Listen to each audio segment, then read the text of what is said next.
केरळ गमावले तर भारतातील कम्युनिस्ट राजकारण संपेल का? देशात पुन्हा एकदा निवडणुकीचे वातावरण तयार झाले. नुकत्याच 5 राज्यांच्या विधानसभा निवडणुकीची आचारसंहिता लागू झाली.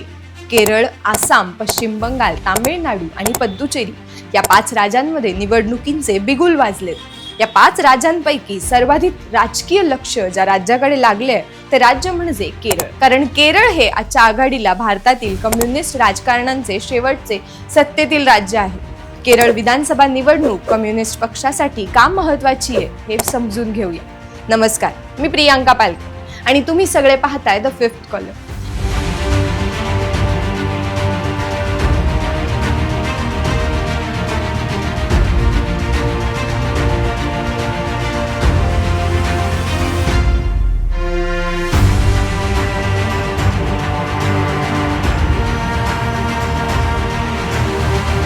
गेल्या 10 वर्षांपासून केरळमध्ये CPIM च्या नेतृत्वाखाली सरकार सत्तेत आहे आणि पिनराई विजयन हे राज्याचे मुख्यमंत्री आहेत. त्यामुळे निवडणुकीकडे केरळ निवडणूक म्हणून पाहत नाहीये, तर भारतातील कम्युनिस्ट राजकारणाच्या भवितव्याची निवडणूक म्हणून पाहिलं जाते. थोडा इतिहास पाहिला तर एकेकाळी भारतात कम्युनिस्ट पक्षाचा प्रभाव खूप मोठा होता. केरळ, पश्चिम बंगाल, त्रिपुरा या 3 राज्यांमध्ये कम्युनिस्ट पक्षाची सत्ता होती. 1957 साली केरळमध्ये EMS नंदुदरीपाद यांच्या नेतृत्वाखाली जगातील पहिली लोकशाही मार्गाने निवडून आलेली कम्युनिस्ट सरकार स्थापना झाली. पश्चिम बंगालमध्ये 1977 ते 2011 तब्बल 34 वर्ष डाव्या पक्षांची सत्ता होती.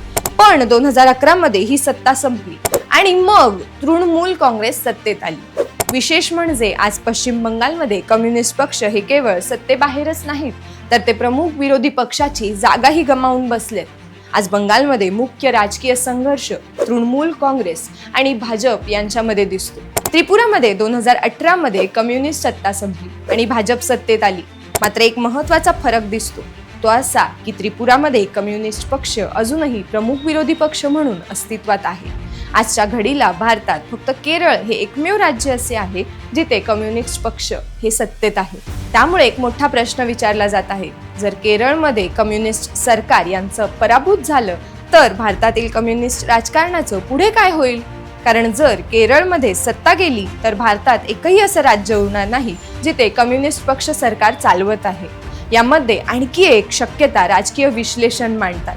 जर भविष्यात केरळमध्ये कम्युनिस्ट सरकार गेले तर केंद्रातील सत्तेच्या जोरावरती भाजप त्या राज्यात प्रमुख विरोधी पक्ष म्हणून उभं राहील, तर कम्युनिस्ट पक्षाची विरोधी पक्ष म्हणून राहिलेली राजकीय जागाही कमी होऊ शकते. अशी परिस्थिती निर्माण झाली तर भारतातील कम्युनिस्ट पक्षाच्या सत्तेचे अस्तित्वच नाहीसे होईल, तर विरोधी पक्ष म्हणून असलेले राजकारणही मोठ्या प्रमाणात कमकुवत होऊ लागेल. थोडक्यात सांगायचे झाले तर आज केरळ हे भारतातील कम्युनिस्ट राजकारणाचे शेवटचे मजबूत किल्ले मानले जाते.